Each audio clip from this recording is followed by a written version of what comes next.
Les Dominicains au Rwanda. Méditation du mercredi de la 19e semaine du temps ordinaire. Si ton frère a commis un péché contre toi. Chers frères et sœurs, loué soit Jésus à jamais. En ce mercredi de la 19e semaine du temps ordinaire, année liturgique B, Jésus nous enseigne la meilleure démarche à suivre pour sauver un frère ou une sœur qui a péché contre nous. C'est ce que l'on appelle la correction fraternelle. Celle-ci doit se faire dans la charité et dans un certain ordre. D'abord, cela seul avec le frère qui a mal agi, ensuite, l'amener devant 2 ou 3 témoins s'il n'écoute pas, et enfin, exposer l'affaire devant la communauté si les 2 étapes précédentes n'ont pas permis à convaincre le frère fautif.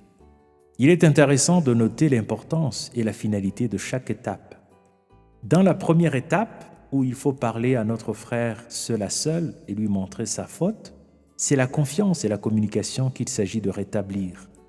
En effet, lorsque quelqu'un commet un péché contre nous, c'est qu'il a d'abord perdu confiance en nous et a par conséquent coupé toute communication avec nous. D'où la nécessité de rétablir la bonne relation qui est la base de toute réconciliation.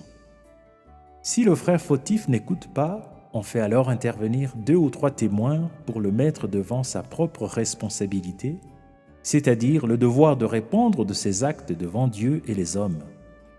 Une telle prise de conscience peut amener quelqu'un à changer de comportement et à retrouver le droit chemin.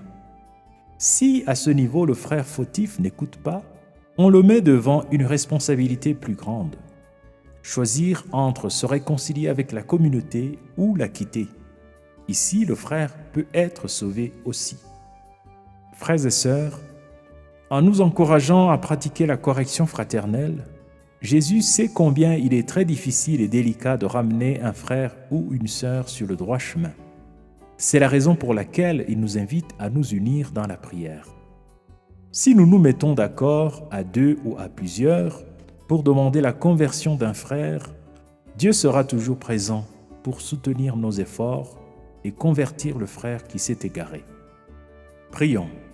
Seigneur Jésus, toi qui ne veux jamais que le pécheur meure, mais qu'il se convertisse et vive, augmente en nous le courage, la délicatesse, la prudence, l'humilité et l'attention, afin que nous puissions aider nos frères et sœurs à sortir du péché et à retrouver la confiance en Dieu et en la vie.